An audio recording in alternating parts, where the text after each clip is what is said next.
mulia, sembah Raja mulia. Dia layak dipuji, dia layak disembah. Haleluya.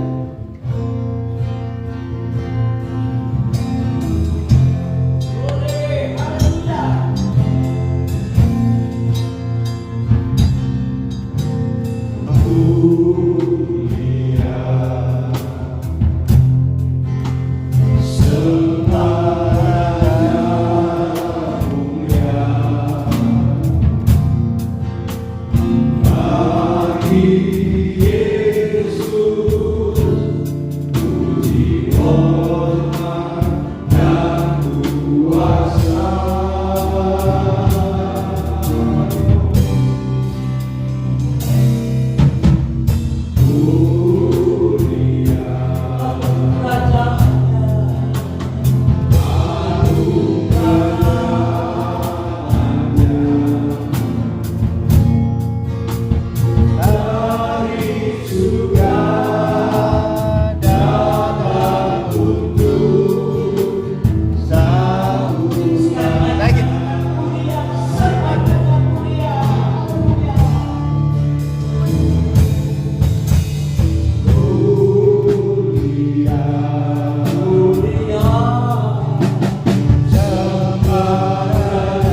dari surga yang kuasa sekarang ini ke surga sorga.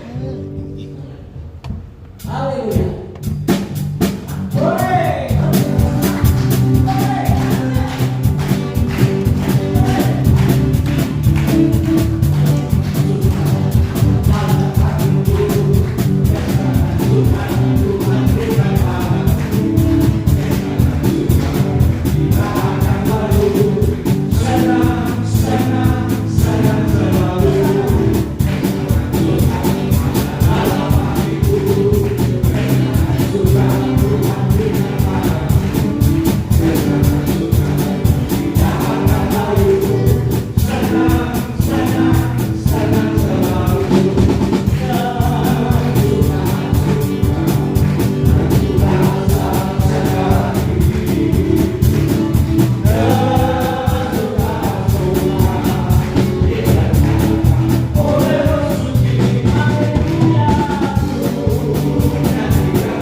Itu sudah itu Tuhan. Haleluya.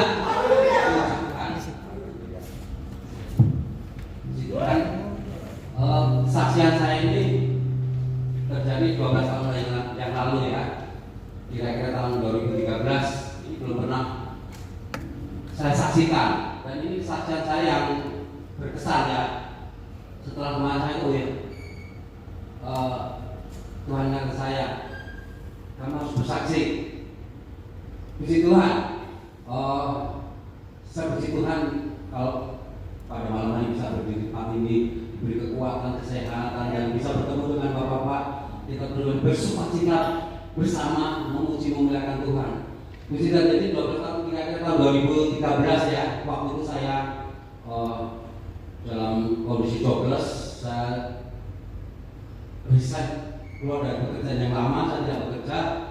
Waktu itu saya diajak teman ya untuk dia punya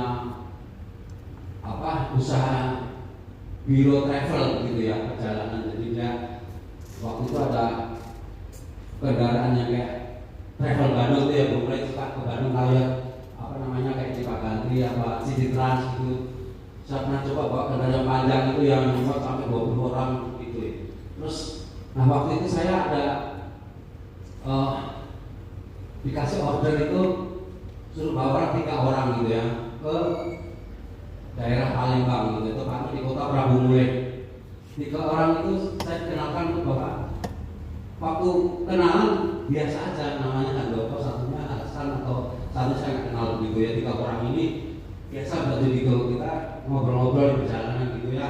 Dia bawa tas, katanya mau ziarah begitu ya.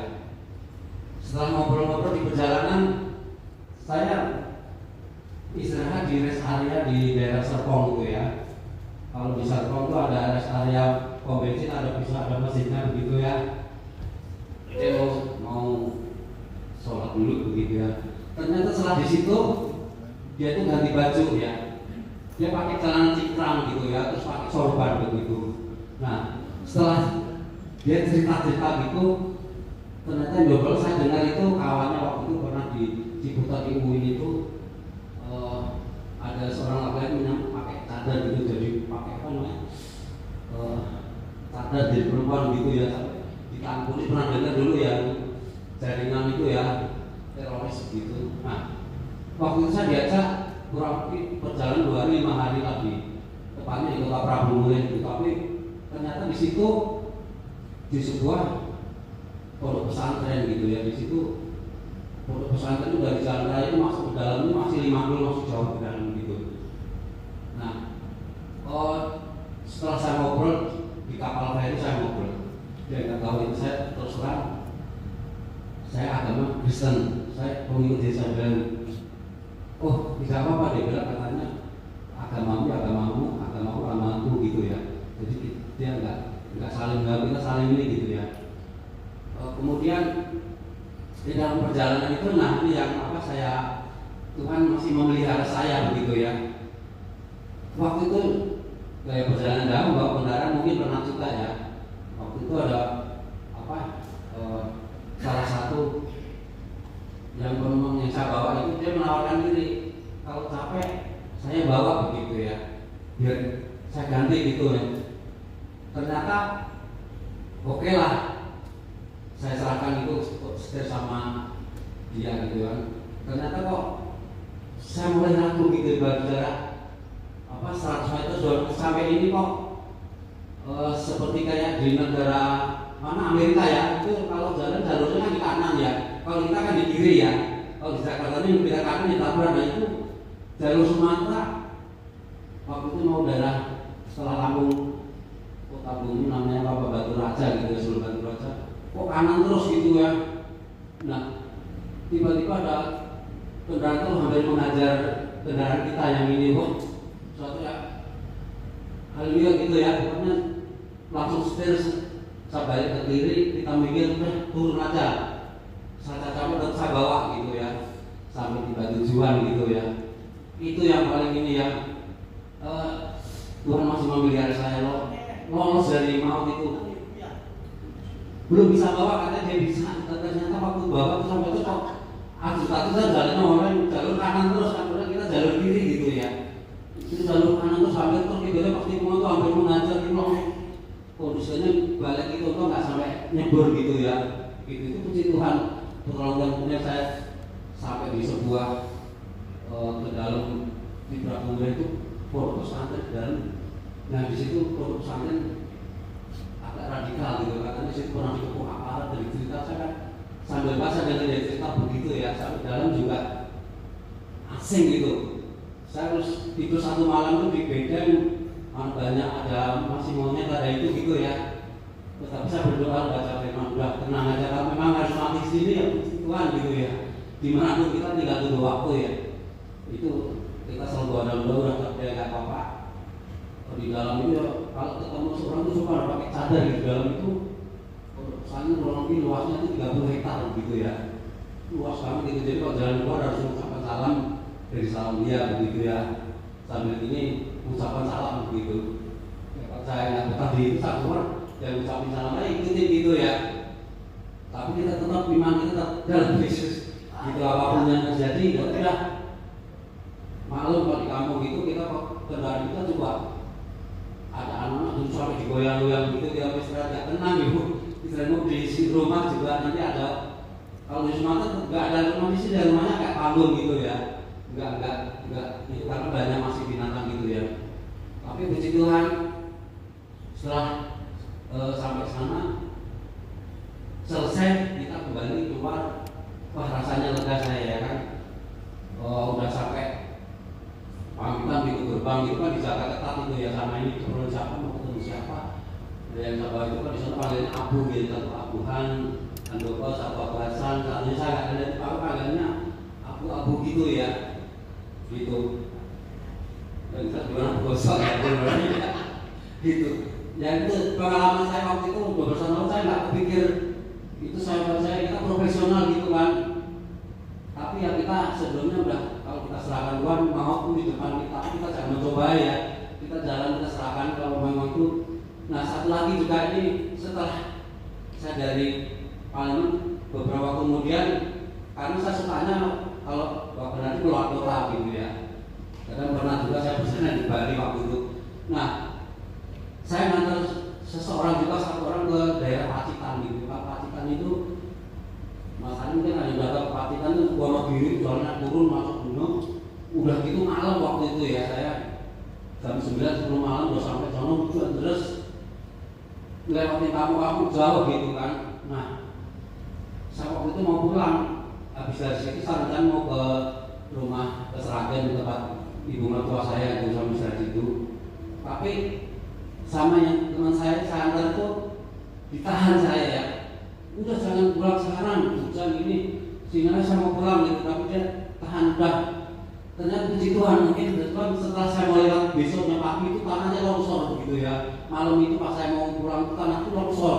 Jadi saya harus lewat jalan lain begitu dikasih tahu pagi-pagi, oh puji Tuhan. Itu semua kalau nggak Tuhan yang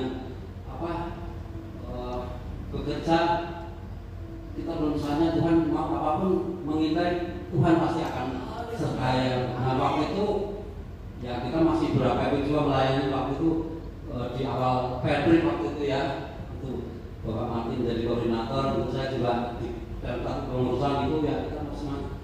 Ya puji Tuhan kalau kita selalu seperti Golai tadi semangat berapi-api apapun masalah pasti Tuhan akan tolong ya. Tuhan namanya kita kesukaan surga itu tidak ada ternilai dengan apapun yang ada di dunia ini. Kita itu aja kesaktian saya, kiranya Tuhan Yesus memberkati. Puji Tuhan. Sekali lagi puji Tuhan. Mari kita haleluya langsung saja. Haleluya. Silakan Om. Tangan saya lagi Pak. Haleluya.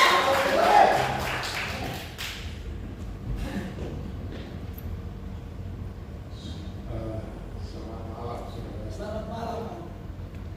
Ada kalanya Tuhan itu memanggil kita. Mari datang. Tinggal sikap kita. Mau dengar nggak? Di hari ini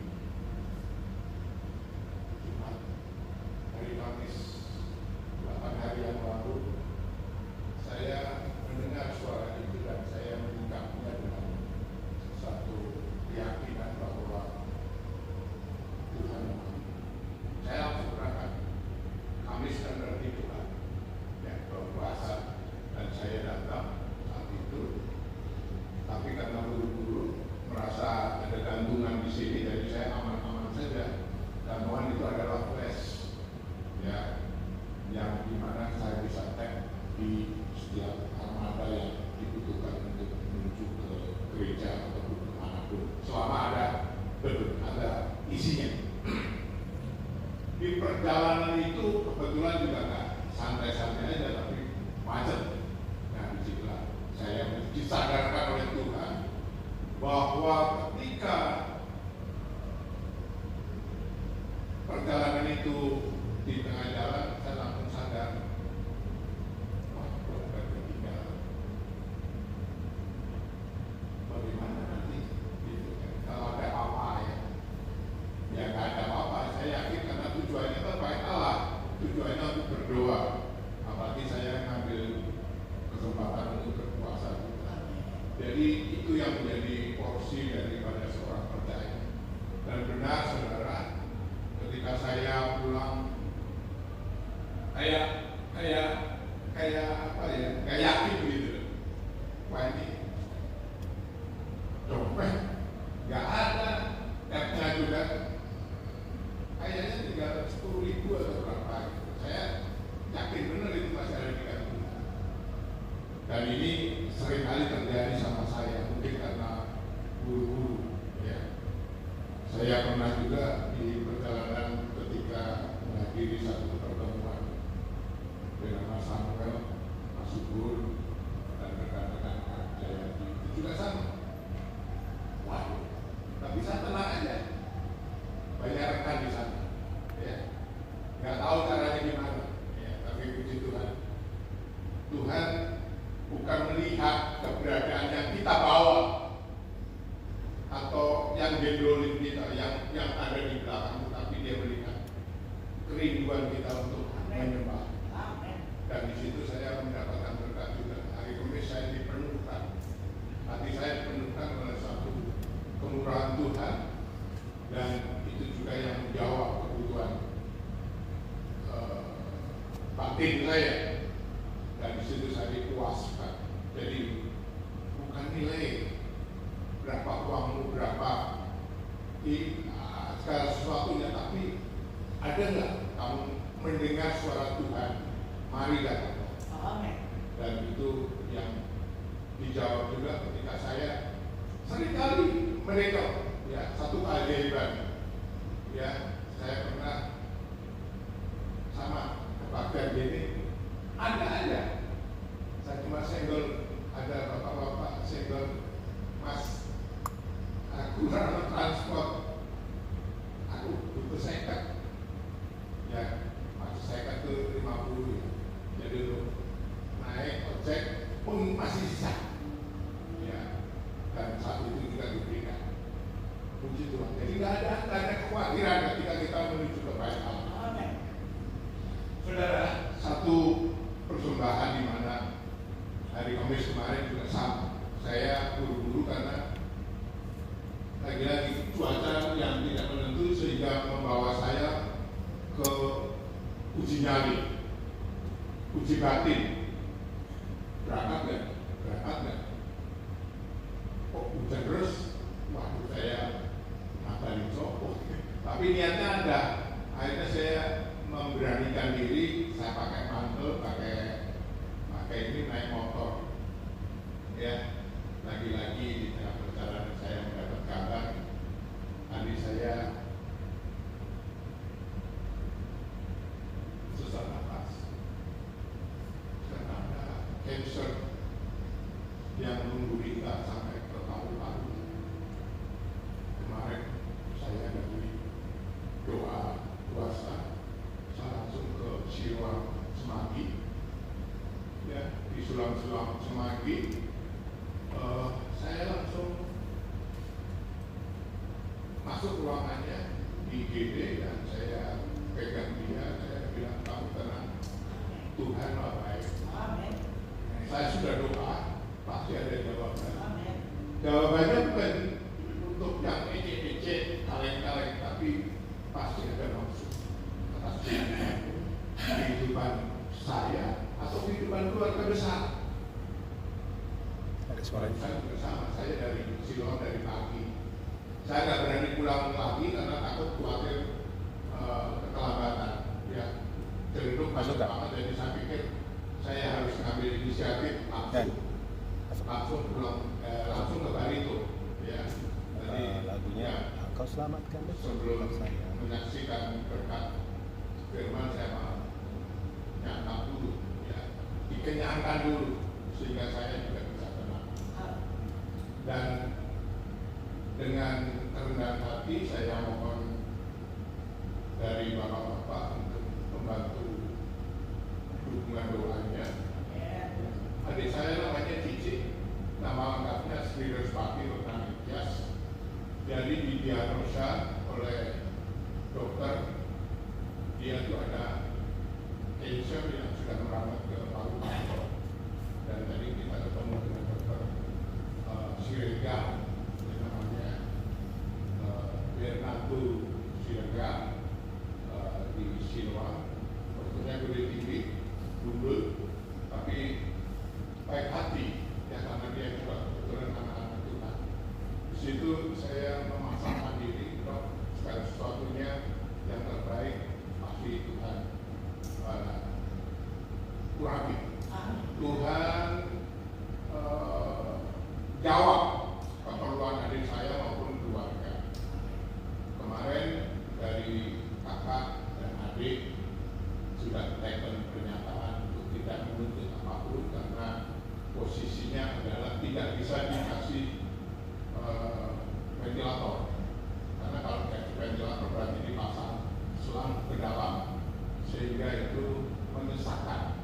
Sementara adik saya ini sudah kayak megap-megap kayak ikan kehilangan oksigen. Jadi maaf bicara, saya menggambarkan ini supaya saudara tahu bahwa keberadaan adik saya di IGD ini tidak bisa, karena dokter juga ngomong lebih baik di sini. Kalau di perawatan pasti cara besuknya juga repot. Ya, tapi saya tadi ada anak-anak, ada istri, ada adik, kemarin ada Gito, ada maminya, semua kumpul di sana. Karena kita mendukung saudara seiman untuk mempercayai Yesus, sumber segala kehidupan, yang mana dia bisa diberikan kelegaan. Saya nggak ngomong kesembuhan, tetapi kelegaan. Karena apa? Mari datanglah. Saya nggak tahu keperluan bapak-bapak ini ditertib sebagai satu pergumulannya apa, tetapi saya yakin ketika ada firman yang diberitakan barangkali atau mungkin ujian yang tadi kita naikkan itu juga merupakan satu jawaban, ya, jawab persoalan kita, kebutuhan kita, dan itu dihargai oleh Tuhan dalam kerinduan kita datang dan menyembah. Salah saya itu sekali lagi mohon bantuan doanya untuk adik saya Cici yang sedang berjuang dengan Dan Engkau selamatkan keberadaannya. Sangat tega karena dia adik rakyat. Waktu kuliah saya yang input, yang nuntun gitu di IAA. Jadi saya bimbing sampai dia S1, dia mulai mandiri bekerja, ya saya bimbing terus. Ya, kebetulan istri saya juga senang gitu di Lamoni diikutin, ya, ikut di rumah gitu, terus ya kuliah, pokoknya transport tidak ada masalah lah gitu ya, karena saya masih kerja, istri masih kerja, jadi kita support dan puji Tuhan. Bahkan ketika dia sudah bekerja sebagai guru walaupun swasta dan menuntut ilmu lagi dari S2 dan sekarang mengajar di SMK 9 Pabrik Maulid di dekat TKI. Dan saya yakin ada maksud Tuhan untuk tadi saya. Saran saya itu kiranya saja ini juga menjadi barometer, menjadi tolak ukur bahwa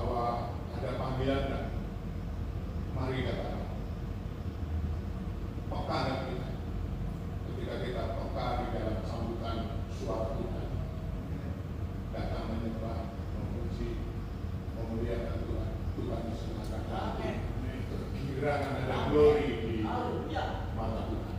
Salah satu itu Tuhan Yesus memberkati.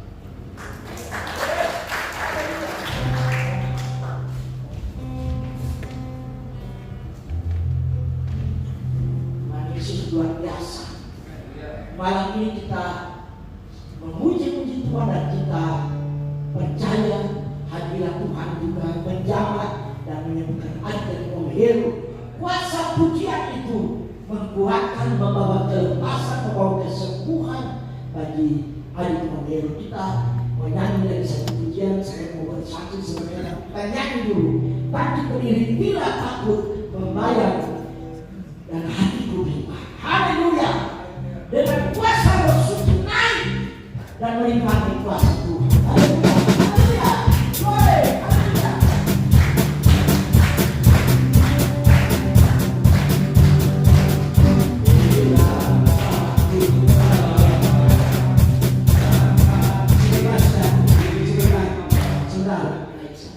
Haleluya. Boleh. Tepuk tangan sekali lagi. Haleluya. Glory bagi Yesus. Haleluya.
bersaksi, saya termotivasikan sekali untuk bersaksi karena versinya mirip-mirip. Kan sudah mau Desember, saya nanti minta saudara berdoa. Minggu hari Selasa saya berangkat ke Pasir, itu dari IKN ya, Balikpapan Jakarta Timur, Jakarta Timur lagi Kalimantan Timur. Dari IKN tempat Pak Jino punya adik di sana 4 jam. Ada kota kecil tadi, beberapa DPDI minta saya untuk melayani Natal. Mohon bantu doa saudara dari sana. Saya ke Palu, lalu saya naik bus ke Manado transit untuk ke Halmahera. Tapi saya nggak cerita karena ini semangat pelayanan sudah 3 Desember. Saudara tahu bahwa hampir setiap tahun dulu itu sampai sekarang juga KP4 Sulawesi Tengah selalu kasih saya pelayanan. Banyak pelayanan. Kalau sudah dari November, biasa kali ini November, Desember masuk terus. Yang saya ingat waktu itu Santoso jihad masih hidup. Saudara tahu bahwa kerusuhan paling kuat itu Pulau Ambon sama di Manado, di Palu, Poso, dan mereka kepala-kepala jihad itu tinggal di pegunungan Poso, di atas namanya Napu. Nah, dari Palu kita naik lewat gunung terus. Napu itu ada banyak kecamatan, Napu banyak desa. Jadi saya dapat berkhotbah itu cukup jauh, dan ternyata itu tempat di pinggiran gunung yang di dalamnya itu semua tempat para jihad. Lalu saya khotbah di sana.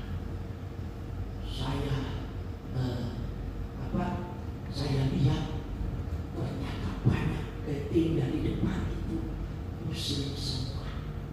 Saya khotbah dengan semangat. Saudara tahu kondisi ya. Sebenarnya saya sudah kepingin Bapak tamatan sekolah kita pemain drum sama-sama nanti kita pergi Lalu saya cerita saudara, khotbah selesai. Terus itu panjang, itu anak-anaknya tinggi-tinggi gelap. Lalu itu kan masih zaman-zaman kerasnya kehidupan di sana. Pak Camat bilang kalau pulang karena kami ada pelayanan lagi di Poso, bisa dari kecamatan Napu itu lewat pegunungan turun di Poso. Tapi beliau bilang tidak usah, turun balik ke Palu, nanti besok pagi dari Palu baru lewat pesisir. Karena suasananya tidak bagus, tapi Tuhan baik, kami tidak terintimidasi dengan suasana kerusuhan. Nah, ceritanya Bapak-Bapak, 5 tahun kemudian kami diundang berkhotbah di tempat yang sama. Sebelum berkhotbah, Ibu Gembala panggil saya, Bro, kenalkan bro, ini 2 bapak-bapak ini yang 5 tahun yang lalu berkhotbah di sini. Itu mereka sedang yang dipegang sama orang-orang di Sandra. Jadi itu Napu, orang-orang tidak boleh berkebun masuk hutan karena mereka itu selalu makan hasil perkebunan, dan mereka juga tidak sekali membunuh. Waktu itu Santoso masih hidup. Lalu 5 tahun kemudian waktu saya di sana, Ibu Gembala panggil saya, ini 2 bapak yang waktu itu khotbah mereka sedang disandra. Saya baru cerita hari ini karena saya tidak mau bikin takut bro. Tapi saudara, WL-nya dari Palu, istrinya hamil 3 bulan. Lalu waktu itu saya pelayanan dengan mereka, itu anaknya sudah lahir, sudah gede ya, 5 tahun. Lalu dia bilang, Bu, aduh, Ibu Gembala ini bikin susah kita. Kan tidak enak, ini lagi baru hamil 3 bulan, tahu mencari apa-apa. Memang bukan, mereka tidak mau. Pertama jaringan, kedua, kalau sudah bisa minta hamba Tuhan, terus kalau misalnya hamba Tuhan tidak datang pelayanan, Natal sampai 2 khotbah sudah diatur ya. Lalu waktu 5 tahun itu saya cerita, saya pergi pelayanan lagi di tempat itu. Ibu bilang, Ibu Gembala, belum tahu waktu belum khotbah itu sebenarnya sudah dari pagi mereka teriak-teriak termasuk Santoso di belakang gereja, dan mereka termasuk sempat tanya saya, Ibu nanti mau Natal ya? Iya. Jadi karena kenapa mereka kumpul di belakang gereja, di salah satu teman mereka itu sakit keras. Jadi saya diminta berdoa. Jadi dari rumah sakit, dia meninggal saudara. Baru istrinya cerita bahwa kami sebenarnya adalah bagian dari anak-anak Santoso. Ini ceritanya bapak-bapak. Wah, jadi saya itu 5 tahun kemudian baru tahu bahwa waktu saya sedang berubah itu mereka di belakang gereja kumpul saudara. Ya, Tuhan Yesus luar biasa. Amin. Waktu kami pulang tidak ada cari apa-apa di jalan. Kami pulang sampai di Paluan, kalau di sana jauh saudara ya, itu ngaku ada gunung. Kalau pulang selesai ibadah saja sudah bisa jam 10 jam 11 malam. Terus kalau pulang bisa sampai di Palu jam 2 jam 1 ya. Lalu sudah ada waktu ibu kepala cerita waktu itu. Jadi kami tidak bicara buat berumur. Ini sudah 5 tahun kemudian Santoso sudah ditembak, sudah tahu Santoso kan? Sudah ditembak dan anak-anak polisi sudah ditembak. Sudah aman sekarang bro. Ya jadi sudah tidak diganggu lagi, semua sudah bebas. Itu pemeliharaan Tuhan yang luar biasa. Waktu Desember itu saudara, karena habis pelayanan dari satu tempat, tengah malam turun di Poso, dari Poso lagi ke Pantai Barat. Mereka sudah atur pelayanan saya, jadi kadang-kadang karena pelayanan jauh, tengah malam saya harus berjalan. Ya harus tunggu ini, kalau tidak ada kendaraan saya memperkuat diri. Gak apa-apa, nanti Tuhan sediakan. Nanti memberanikan diri, tunggu di pinggir jalan, ada mobil atas saja, kasih berhenti saudara. Walaupun tidak tahu nanti ada tidak apa-apa, tapi saya sudah menikmati Yesus batu karang kerebutan. Amin. Amin. Tuhan pelihara saya. Saudara sudah berulang-ulang itu. Nah, kesaksian kedua tadi mengenai mobil saudara, travel. Saya pernah naik travel. Saya selalu ke Bandung, selalu naik Baraya. Sampai sekarang pun saya sering melayani pemulung gelandangan hari Jumat. Tapi sekarang saya bilang, kalau ada saya dapat jadwal, saya minta maaf, saya tidak isi surat melayani. Lalu waktu saya pergi ke Bandung naik Baraya, itu saya duduk di belakang saudara. Sesudah Cipularang saya ngantuk ketiduran. Lalu bapak-bapak, saya kaget di dalam mobil itu seperti ada gempa bumi. Mungkin karena saya tidur, jadi mobil begini saya kaget. Nah, yang luar biasa saya spontan berteriak, "Dan Yesus berkuasa!" Sudah tahu suara saya kan besar ya. Jadi ternyata mobil Baraya itu punya ban terlepas ban depan. Jadi dia terguling-guling di tol. Ya saya lihat di tol itu. Lalu harusnya itu mobil begini-begini bisa dia di atas di tol itu bisa tengah macet itu kan, ada mobil dari belakang. Tapi saya lihat dia begini ke pinggir saudara. Nah, bapak-bapak yang luar biasa, waktu saya teriak itu tanpa saya sadar, "Nah, Yesus berkuasa, nah, Yesus berkuasa." Semua orang punya konsentrasi tidak lihat depan mobil ini, mereka lihat ke saya. Orang ini kesurupan atau apa? Yang jelas saya teriak besar-besar. Saya percaya kalau saya tidak teriak karena Yesus berkuasa, mungkin itu bisa langsung di tengah-tengah mobil tabrak kita. Yang kenapa sudah lepas, tapi puji Tuhan mobilnya gini langsung lebih. Haleluya. Jadi memang saudara, perjalanan orang percaya kalau ada di dalam perlindungan Tuhan, selalu Tuhan lindungi dan ada mujizat. Amin saudara, perlindungan Tuhan. Haleluya. Kita nyanyi satu chord lagi, nanti turun nanti mau kasih kesaksian. Haleluya. Tepuk tangan dulu. Atau bapak-bapak yang lagi bersaksi, kita nyanyi lagu. Saudara jangan kaget ya, kita nyanyi lagu-lagu Pantekosta dulu karena saya memang sedikit Pantekosta. Saya suka itu hidup di hati saya. Ya kita nyanyi lagi sudah. Sebentar saudara, saya buka catatan. Belum itu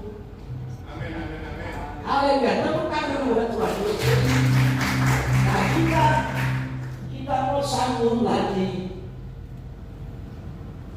Oh Tuhan, Engkau baik buat saya. Oh Tuhan, Engkau baik buat saya. Oh Tuhan, tangislah. Sorry. Tuhan, Engkau baik buat saya. Oh Tuhan, Engkau baik buat saya. Oh Tuhan, Engkau baik buat saya.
Tuhan firman-Mu akan kuatkan. Biarlah lewat apa yang menjadi isi hati Tuhan, boleh kami terima dengan terbuka, supaya kehidupan kami kembali diteguhkan, dikuatkan, dipenuhi dengan jawaban. Karena kami tahu Tuhan, apa yang Engkau ucapkan lewat hamba-Mu Bapak Gino akan membawa perubahan dari hari ke sehari, dari minggu ke minggu, bahkan bulan. Kami tahu Tuhan, hamba-Mu lemah, tetapi Roh Kudus akan memampukan untuk hamba-Mu Bapak Gino untuk menyampaikan kebenaran sabda-Mu. Ialah marifat, pengetahuan, dan tertib pandai daripada Engkau taruh di dalam mulut hamba-Mu, dan kami yang mendengar, membaca, bahkan siap untuk melakukannya, Engkau bawa terus dan keberkatan. Terima kasih Tuhan. Kami sambut akan firman-Mu di dalam nama Tuhan Yesus Kristus, yang adalah firman yang hidup, yang memberi damai dan sentosa bagi kami. Haleluya. Amin.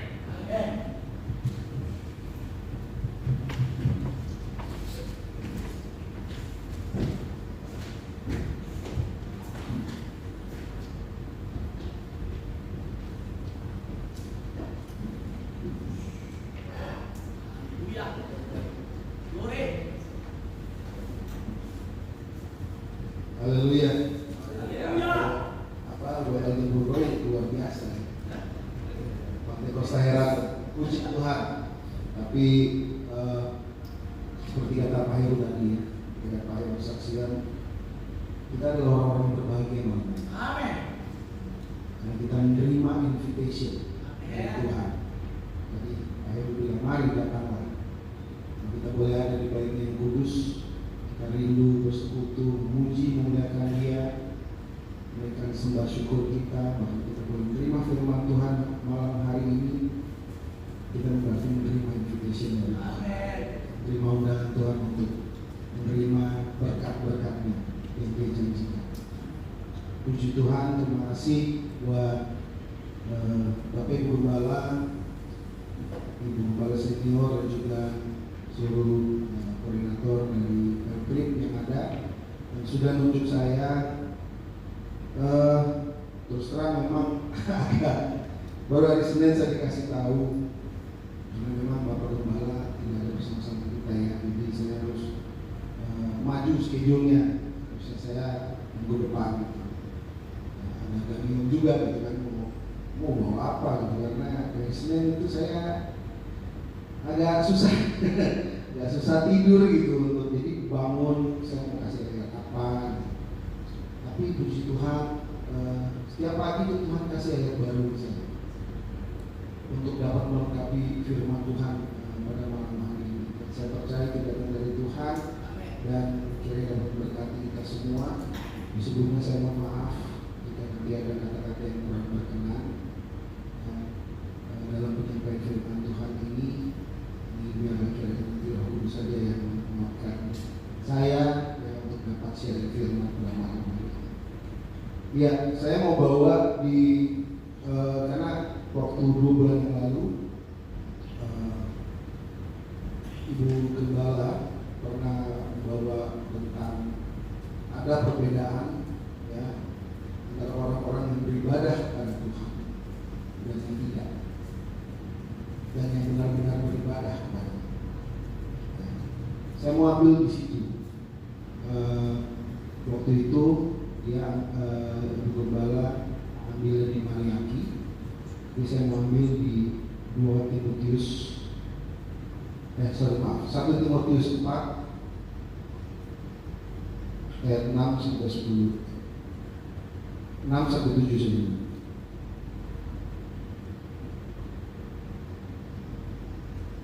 Dengan selalu mengingatkan hal-hal itu kepada saudara-saudara kita, engkau akan menjadi seorang pelayan Kristus Yesus yang baik, terdidik dalam soal-soal pokok iman kita, dan dalam ajaran sehat yang telah kau ikuti selama ini. Ayat 7, terlebih jauhlah tahayul dan dongeng nenek-nenek tua. Bagian B, latihlah dirimu beribadah. Ya, jadi Paulus mengirim surat ke Timotius, di penekanannya itu adalah latihlah dirimu beribadah. Di ayat 6 dia katakan kalau kita sebagai seorang pelayan Tuhan itu harus saling mengingatkan. Setiap waktu, bahkan saat ini pun lewat dari kesaksian kita saling memberi kekuatan. Itu di ayat 6 ini, dengan saling mengingatkan hal itu kepada saudara-saudara kita. Itu yang dimaui, dikehendaki oleh Tuhan pada kita semua, bukan saja saya, tapi kita semua, Bapak yang ada dalam hati. Ayat 7 bagian B, latihlah dirimu beribadah. Saya sempat nanya, kita kan Kristen dari lahir, tapi apa kita benar-benar sudah menjalankan dan melakukan ibadah kita itu secara baik dan benar?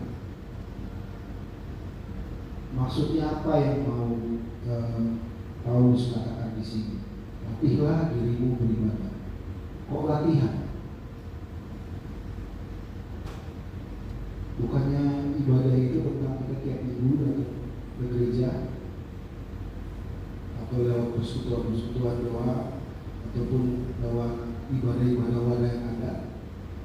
Ibadah, tapi ternyata nggak sampai di situ. Apa yang ditulis dalam firman Tuhan atau ditulis oleh Paulus kepada Timotius itu tidak hanya sampai di situ. Kalau di King James Version-nya itu dibilang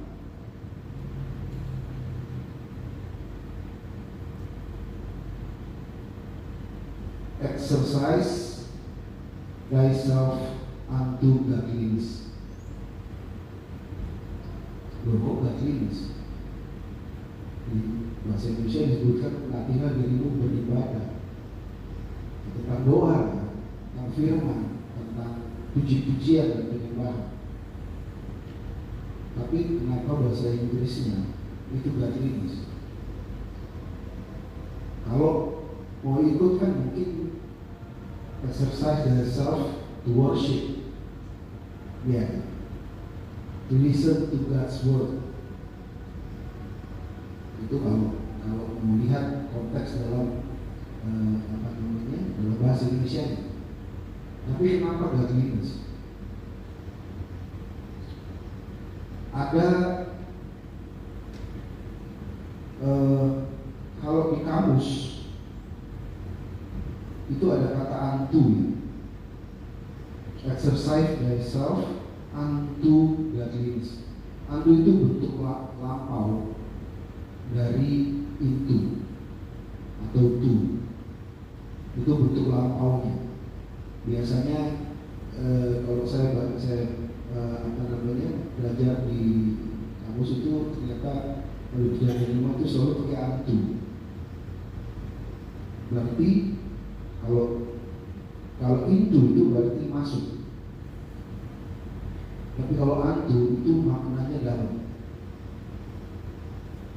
Unto itu maksudnya adalah masuk sampai ke dalam. Godliness, kalau mungkin Kristian boleh ambil di James Version ya. Godliness itu bicara tentang apa? Bicara tentang karakter Kristus, bicara tentang kesalehan, bicara tentang kejujuran, bicara tentang segala hal tentang Kristus. Itu godliness. Bapak Gembala seringkali juga ngomong di mimbar, kita harus serupa dengan Kristus. Jadi ada maksud Bukan hanya tentang kita datang berdoa, bukan hanya tentang kita mendengar firman Tuhan, bukan hanya tentang kita menaikkan pujian dan penyembahan kita. Ternyata maknanya lebih dalam dari itu. Kemah suci ini ada kamar tim, mungkin kamar tim bisa. Kemah suci ada 3 bagian. Ada halaman 2, tempat pembasuhan dan mezbah pembakaran korban. Kemudian ada ruang kudus, meja roti, kaki dia, meja dupa. Kemudian ada yang terakhir yang paling dalam, ruang maha kudus. Sama kalau kita ini sekarang mimbar yang atas. Karena di situ tempat yang paling sakral yang tidak bisa dimasuki oleh imam besar. Itu yang betul ya. Yang hanya bisa dimasuki oleh imam besar, tidak bisa sembarangan orang masuk situ. Ketika Tuhan Yesus wafat, mati di Golgota, tirai terbelah, tirai ruang yang maha kudus itu terbelah, sehingga tidak ada lagi pemisah untuk siapa yang boleh masuk ke sana. Kita semua tadi dapat Pak Heru dapat invitation. Masalahnya, pertanyaannya, apakah kita mau atau tidak?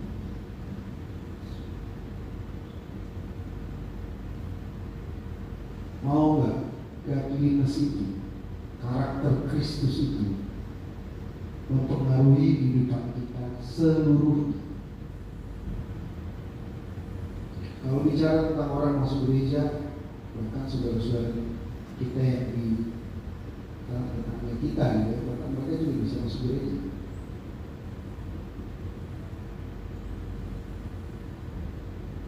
Tapi apakah hati mereka sampai ke ruang Maha Kudus? Ketika tirai terbelah, itu nggak ada lagi jurang pemisah antara kita dengan Tuhan. Apakah kita bisa sampai ke hatinya Tuhan? Itu pertanyaan. Kalau hidup kita sekarang masih suka tidur kiri ke kanan, masih suka bohong, masih di luar, belum bisa sampai masuk ke dalam.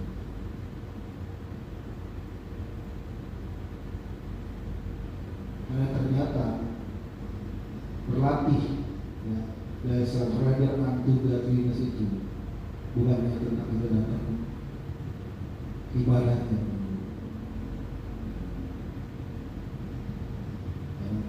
Karena orang lain juga bisa datang ibadah, tapi belum tentu dia bisa sampai pada hatinya Tuhan.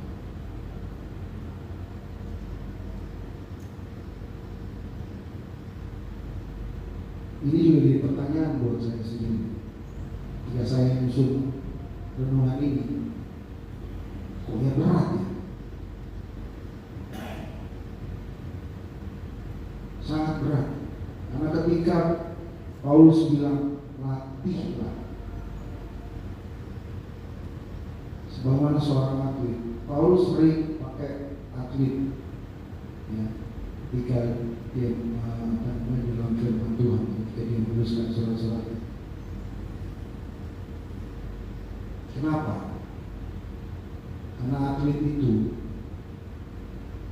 dia akan mencapai sesuatu, dia harus berjuang. Tidak gampang jadi seorang atlet. Kita semua bukan atlet, ya. Tapi kalau seorang atlet sungguh, dia harus melewati proses pembentukan dulu sebelum menjadi champion, sebelum menjadi pemenang.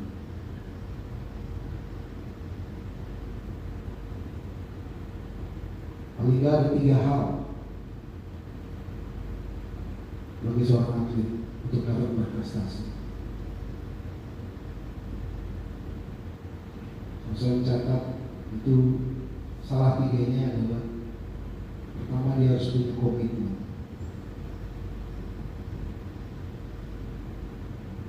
Apa itu komitmen? Niat atau tujuan atau target. Sebelum dia dapat berprestasi, dia harus punya komitmen dulu. Kalau enggak akan bisa. Karena buat apa seorang atlet bertanding kalau nggak punya target, nggak punya tujuan?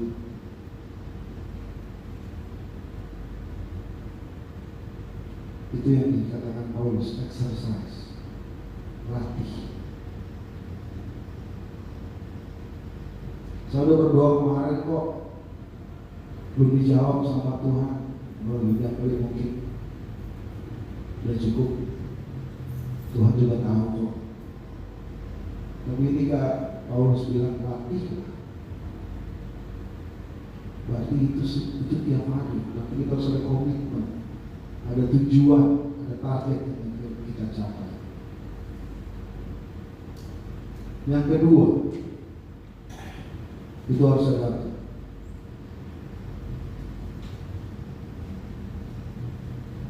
catat. Yang kedua adalah konsistensi.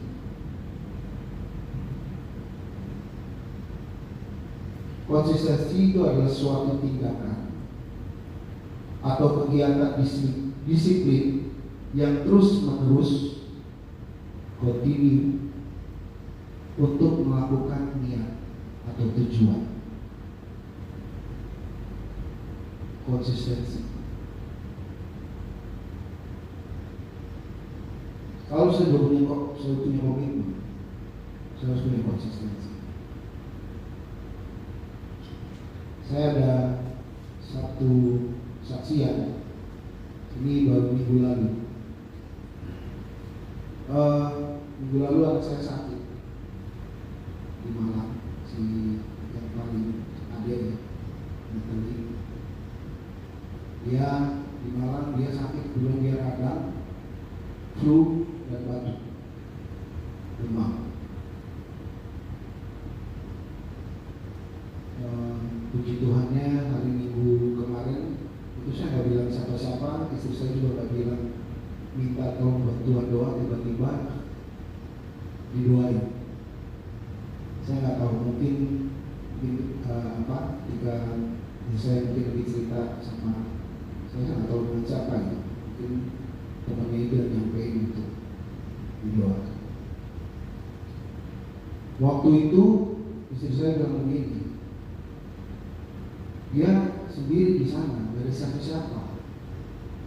Saya harus pergi ke sana. Saya harus pergi ke sana. Sampai ditelepon si Natali, udah besok mama pergi. Mama naik bus untuk ke Malang. Dan saya bilang udah, kita doa aja dulu. Dan puji Tuhan, anak saya juga bilang udah apa-apa Ma, ya saya yang penting kita doa aja, kita doa, lihat nanti besok seperti apa, mama gak usah datang. Itu hari Senin. Dan puji Tuhan, dia sekarang sudah baik, sudah dipulihkan. Karena saya bilang istri saya, kita mau pakai kekuatan sendiri, atau kita mau percaya pada Tuhan. Konsistensi itu adalah suatu tindakan untuk percaya bahwa komitmen kita sama Tuhan, pasti Tuhan akan jawab, Tuhan akan sembuhkan. Sebenarnya seorang atlet, dia bangun pagi-pagi, dia pasti latihan, dia nge-gym, dia bentuk otot. Itu dia sedang kita lakukan sekarang, konsisten. konsistensi itu adalah kita sedang membentuk otot kita untuk percaya bahwa Tuhan pasti akan memampukan bahkan memulihkan segala sesuatu. Karena otot ini sampai mana itu pertanyaan? Kalau bisa mah kayak otot pinggang doang ya. Keras. Dan yang ketiga yang dibutuhkan oleh seorang atlet, dia harus memiliki yang pertama komitmen, konsistensi, yang ketiga keteguhan, will power bahasa Inggris. Apa itu keteguhan? Keteguhan itu adalah suatu kekuatan untuk tetap berpegang pada niat atau tujuan. Kalau dia udah punya itu di dalam latihan, tapi dia nggak teguh hatinya untuk percaya bahwa dia bisa menang, percuma. Jadi tiga hal ini harus secara kontinu seorang atlet tumbuh.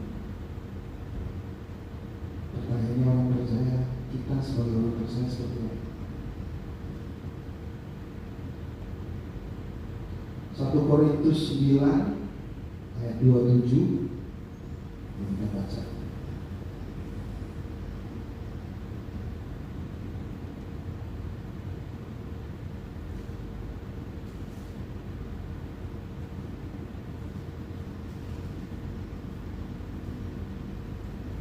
Ini bisa dibantu baca.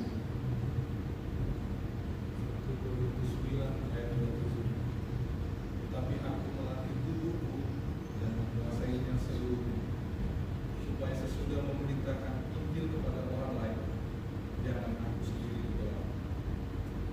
Tapi aku melatih tubuhku dan menguasainya seluruhnya, supaya sesudah memberitakan Injil kepada orang lain, jangan aku sendiri ditolak.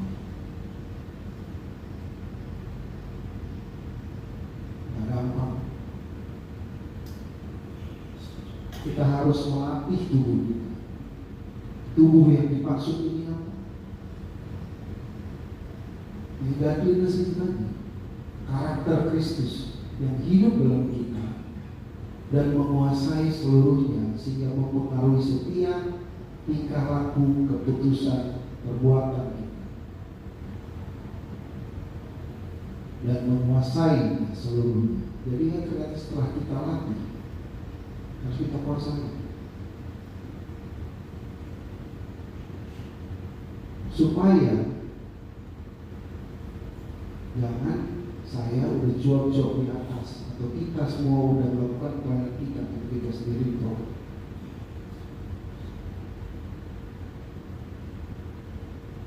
Kalau kita sudah masuk sampai pada hatinya Tuhan, itu yang dibutuhkan.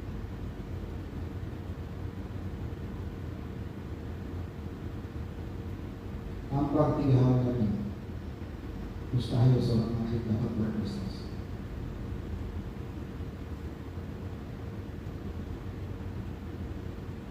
Tidak akan mungkin kita sampai kepada godliness dari Tuhan, karakter Kristus yang ada dalam hidup kita. Tidak akan mungkin.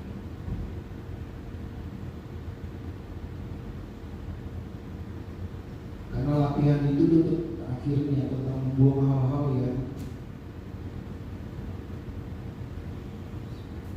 tidak berguna dalam hidup kita. Kalau hal atlet tadi, kalau dia sampai skip latihan, ototnya nggak butuh, apapun yang dibutuhkan nggak akan bisa. Dalam hal Kristen, jadi dengan membuang, tidak mengkerak segala kebiasaan kita yang baik, akan bisa.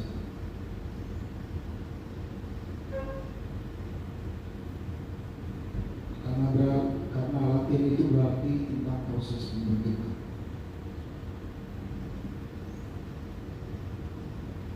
Dan itu dibutuhkan agar tujuan proses itu dalam untuk membentuk iman dan kesehatan fisik rohani kita, serta membentuk mental dan karakter yang mengarah kepada Kristus.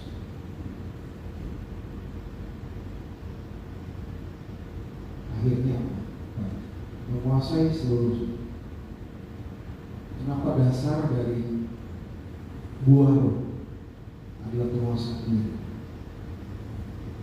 Galatia 5 ayat 22. Ya, di atasnya yang paling di atas aku kasih, yang paling bawah itu adalah basic, itu adalah dasar penguasaan diri. Kalau ini bisa kita kuasai seluruhnya, seluruhnya, maka naik ke atas step anak tangga itu bisa kita lakukan. Jangan buru-buru kita ngomong kebaikan. Kalau kita menguasai diri sendiri nggak bisa. Kita masih suka ngomongin orang. Kita masih suka melakukan hal-hal yang nggak berkenan di hadirat Tuhan. Banyak ya, banyak hal. Jangan buru-buru kita jadi pembawa damai. Salah satu buah roh, damai. Apalagi kita bisa sampai kepada paling atas kasih.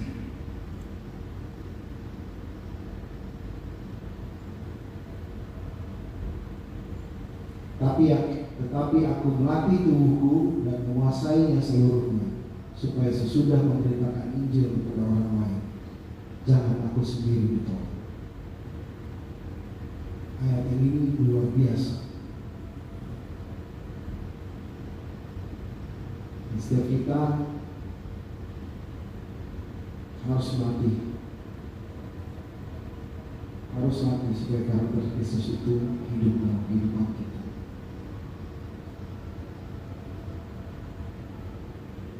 Karena kalau tanpa karakter itu kita nggak akan bisa. Nggak akan bisa. Kenapa? Mazmur 24 ayat 3 sampai 4. Dia boleh ngambilin ya. Siapakah yang boleh naik ke atas gunung Tuhan? Siapakah yang boleh berdiri di tempatnya yang kudus? Ayat 4. Orang yang bersih tangannya dan murni hati, yang tidak menyerahkan dirinya kepada penipuan dan yang tidak bersumpah palsu.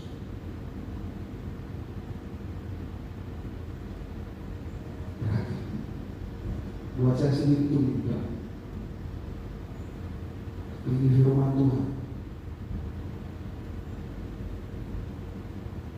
Siapa yang boleh datang ke Tuhan? Siapa boleh datang ke baiknya yang kudus? Ini kriteria.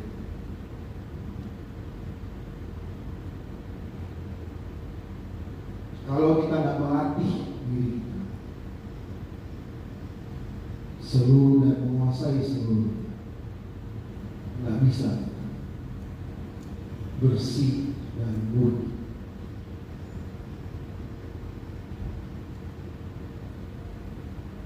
Puji Tuhan, Tuhan juga kasih sehingga jurang pemisah itu tidak ada, sehingga kita boleh langsung ketemu Tuhan.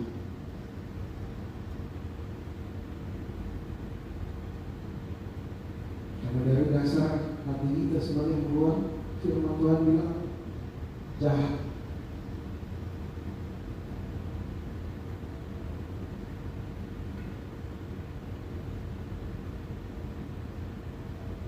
Bersih dan murni.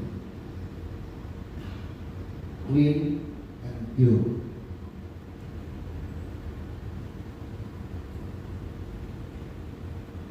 Supaya apa? Supaya kita bisa naik ke bumi Tuhan.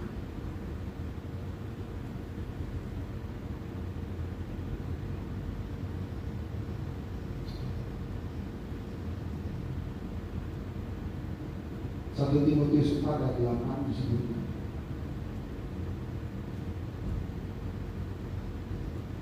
maksud dari agar kita bisa latih Tuhan. Latihan badani terbatas gunanya, tetapi ibadah itu, godliness itu, berguna dalam segala hal karena mengandung janji, baik untuk hidup ini maupun untuk hidup yang akan datang di surga yang akan. Jadi itu manfaatnya. Karena mengandung janji. Apa janji itu?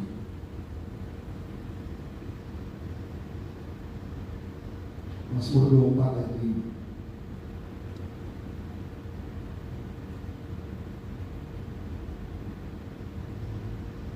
Mazmur 24 ayat 5 berkata, Dialah yang akan menerima berkat dari Tuhan dan keadilan dari Allah yang menyelamatkan dia. Itu janji.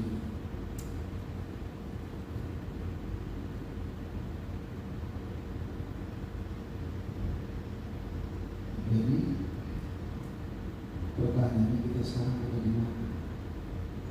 Itu kan? Kita koreksi diri kita masing-masing.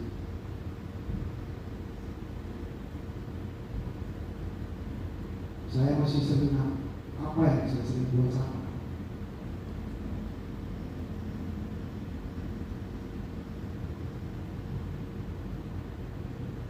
Masih suka berbuat dosa? Masih suka tipu-tipu mungkin?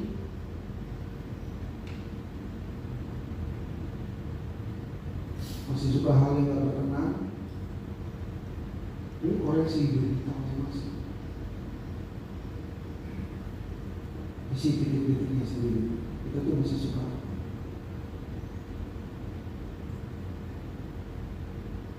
Saya gak menjudge bapak-bapak sekalian, tapi ini juga saya sedang bicara tentang diri saya sendiri.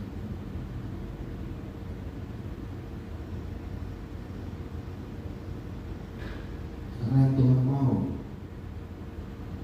seperti Kristus. Menyanyi seperti Yesus, seperti Yesus.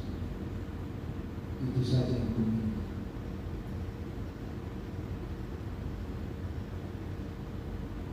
Nah, susah-susah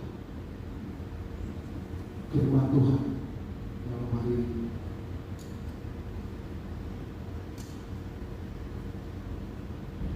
Karena semuanya di dalam sini, dan semua dengan firman Tuhan. Kita mau gak menjalani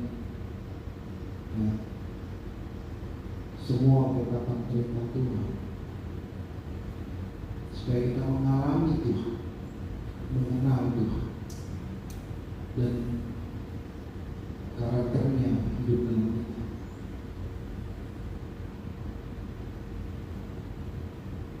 Karena jangan sampai sekali lagi jangan sampai kita dikecualikan. Wahyu 11 ayat 1-2, tolong Kristen.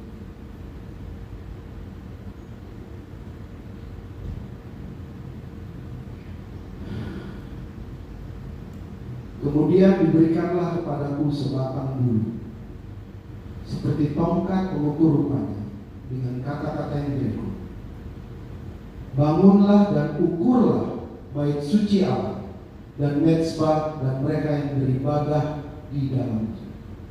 Yang dua, tetapi kecualikanlah pelataran bait suci yang di sebelah luar. Janganlah engkau mengukur. Peringatan dari Tuhan. Karena yang ada di halaman luar itu adalah mezbah bakaran untuk korban penghapus dosa. Ya, apa namanya? Baskom pembasuhan. Karena di luar tempatnya kita tobat, kumat, tobat, kumat. Habis ngomongin orang, ampun Tuhan, saya sudah salah. Besoknya buat orang lain.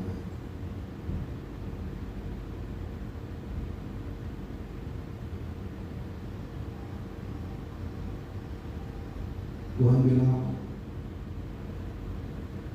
jika sekiranya bergantung kepadamu, hiduplah dalam perdamaian.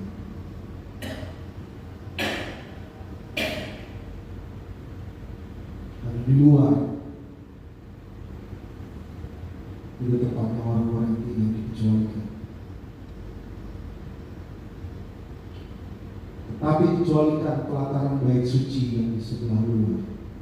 Janganlah engkau mengukur, karena ia telah diberikan kepada bangsa-bangsa lain, dan mereka akan menginjak kota-kota suci 42 bulan lamanya, masuk ke jalan Kudus. Dijauhkan dari itu.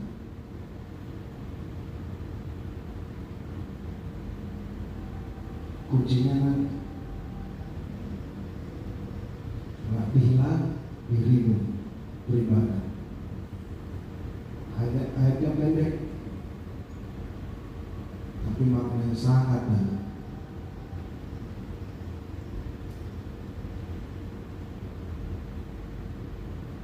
Latihlah dirimu beribadah.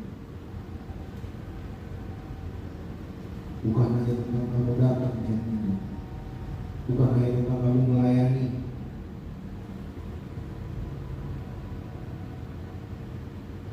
tapi lebih daripada itu.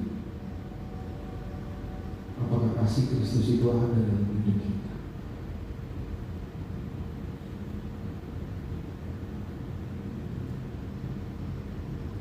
Satu Timotius 4 ayat 9-10. Perkataan ini benar dan patut diterima sepenuhnya. Itulah sebabnya kita berjerih payah dan berjuang, karena kita menaruh pengharapan kita kepada Allah yang hidup, juru selamat semua manusia, terutama mereka yang percaya. Kita adalah anak Tuhan, bukan anak dapat.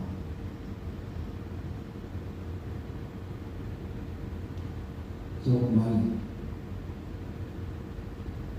firman Tuhan gak saya panjangkan. Apa yang saya dapat, apa yang Tuhan ilangkan dari saya tiap hari, ini semuanya.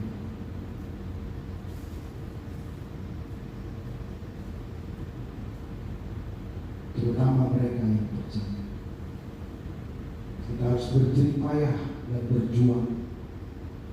Dari ayat ini aja sudah mengingatkan yang namanya apa? Paham hypergrace. Sekali selamat tetap selamat. Ini nggak ada yang namanya sekali selamat tetap selamat. Tapi Paulus katakan apa? Kerjakanlah keselamatan.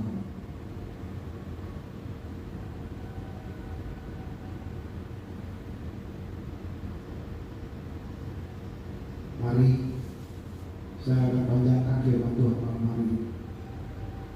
Dan mari kita introspeksi diri kita masing-masing. Di mana kita?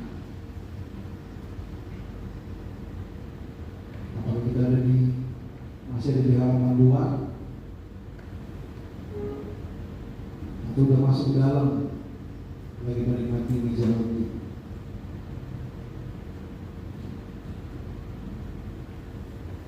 Di mana kita sampai? Tapi Tuhan mau sampai benar-benar ke ruang Maha Kudus.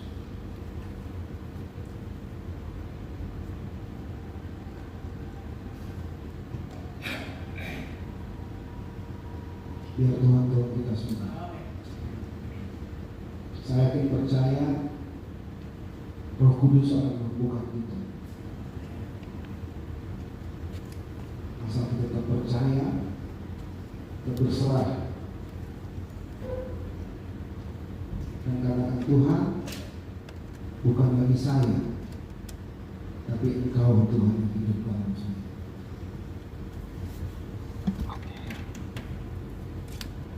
Tuhan Yesus berkata, saya akan pernah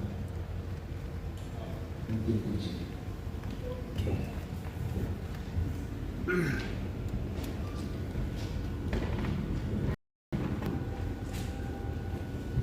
Kita mengucap syukur berterima Tuhan dengan meramaikan firman Tuhan dengan pujian. Seperti Yesus itu saja ku minta. Dalam jalanmu sampai ke surga, saya mau seperti Yesus.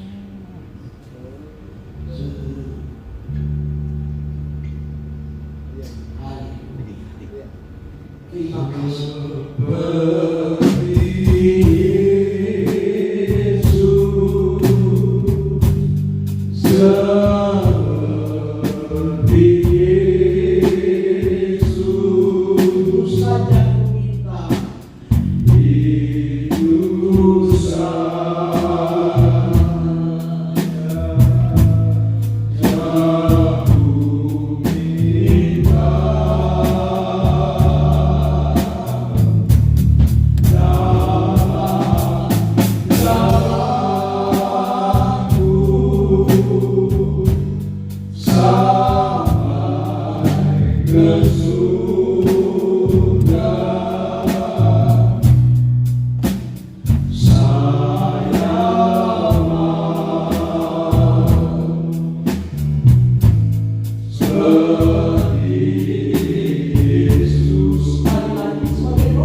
Pada malam memberkati beliau, istri dan anak-anaknya, khususnya juga anaknya di malam. Tuhan sehat selalu dan nama Tuhan dipermuliakan. Terima kasih Bapak di surga buat firman Allah pada malam hari ini. Kami sambut dengan penuh ucapan syukur dalam nama Yesus. Haleluya. Amin. Haleluya. Kita akan memberi dan sesudah itu kita akan mendengar pengumuman. Haleluya. Kita nyanyi kembali lagu yang tadi sudah dinyanyikan. Ku selalu memandang Tuhan. Kiri kananku ada Tuhan. Dan kepada yang bertugas silakan kita akan bersama. Pada malam. Haleluya.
Tim dari musik, dari keluarga, dari Bro Martin, Daniel, dan juga musik leader, dan juga semuanya yang terkait singer dan semuanya. Mengucapkan terima kasih. Semoga bekerja di dalam Tuhan.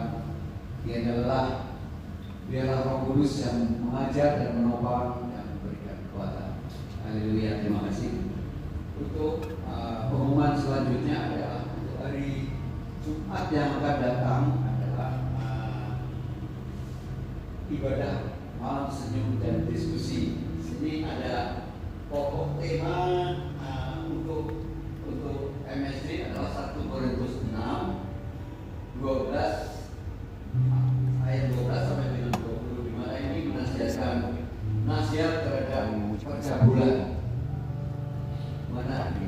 penting ya ucap bulan ini mana kita akan keselamatan, di Brazil juga disebutkan penipuan dan sebagainya.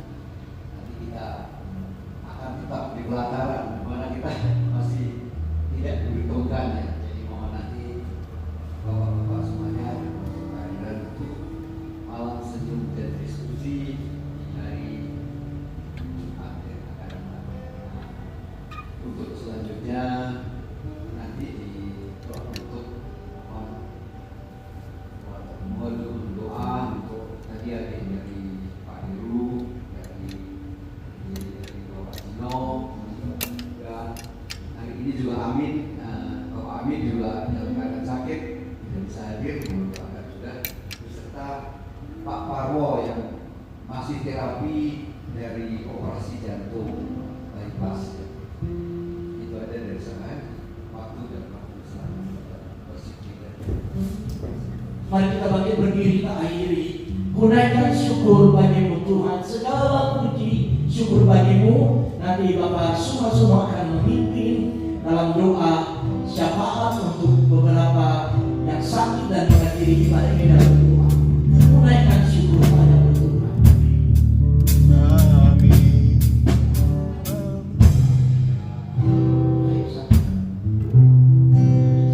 Segala